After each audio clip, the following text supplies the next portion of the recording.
Welcome to the Thom Hartmann program. Greetings, my friends, patriots, lovers of democracy, truth and justice, believers in peace, freedom, and the American way.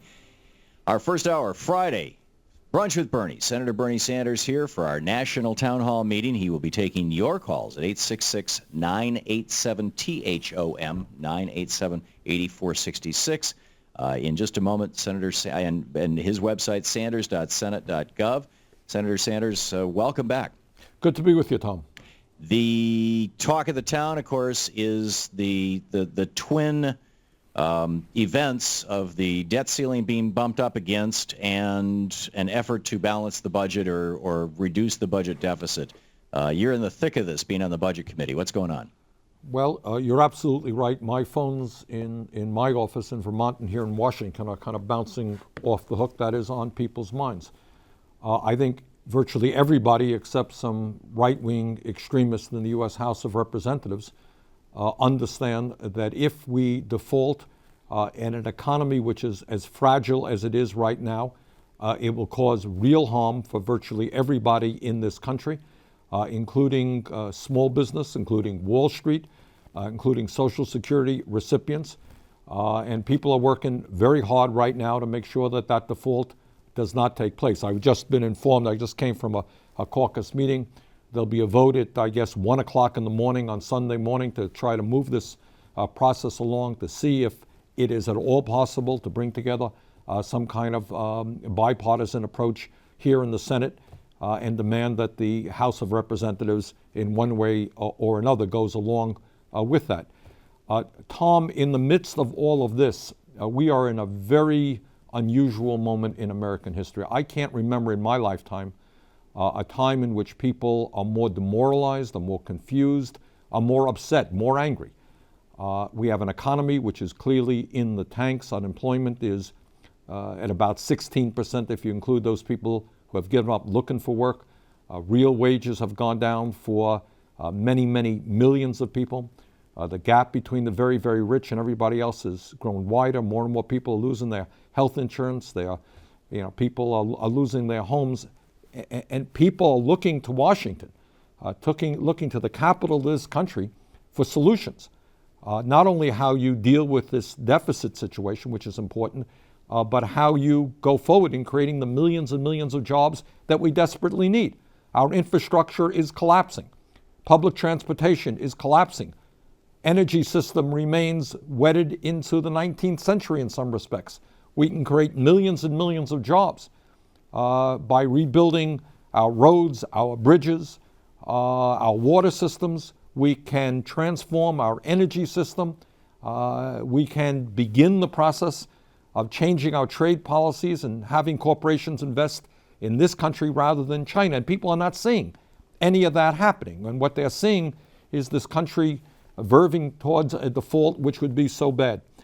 In the midst of that, I do want to give you some positive news.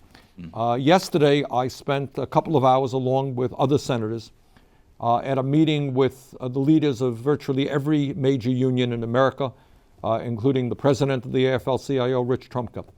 And I thought actually it was a pretty productive meeting.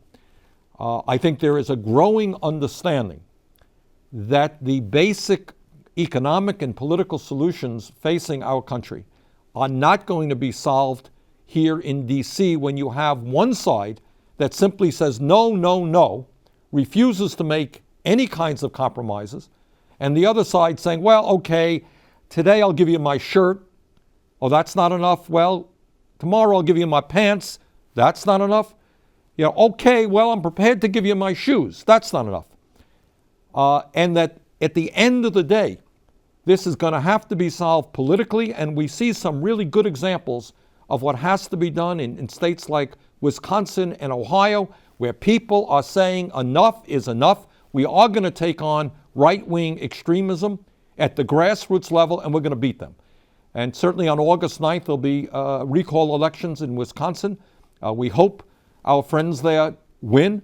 But they have done already an extraordinary job in fighting back and putting the right-wing Republicans on the defensive. Sadly, we haven't seen that here in D.C.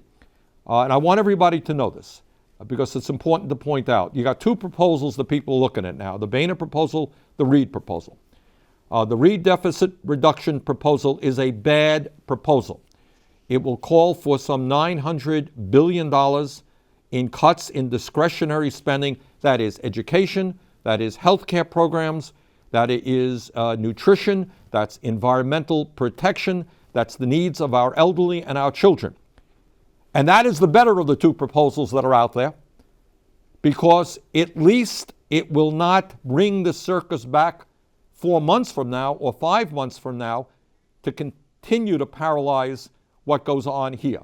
What Boehner wants to do is also make massive cuts, and then what he wants to do is limit the debt ceiling extension for about 6 months so that we continue talking about this stuff and get held hostage again.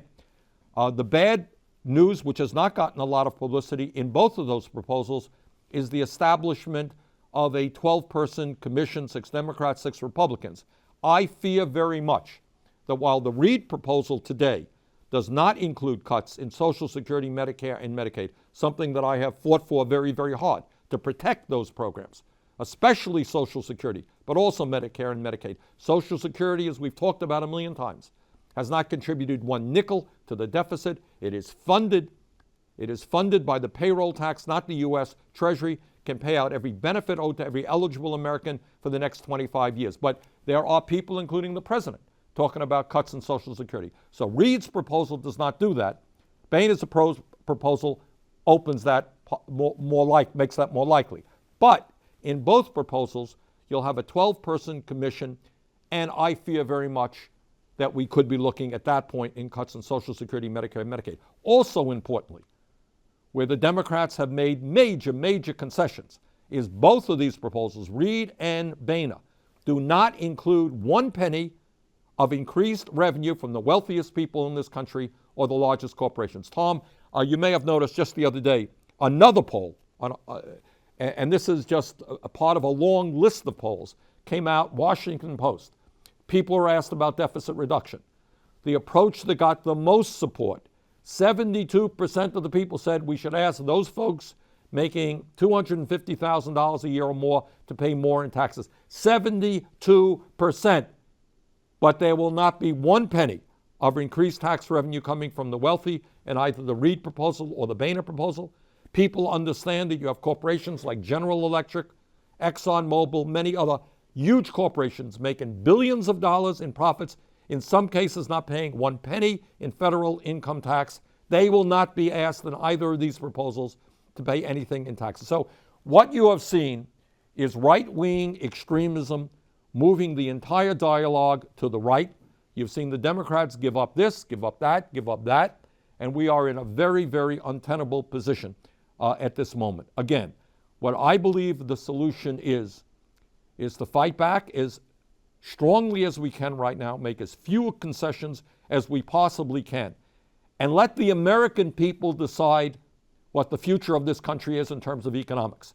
Do we ask the people on top, who are doing phenomenally well while their tax rates, the effective tax rates have gone down, to pay more?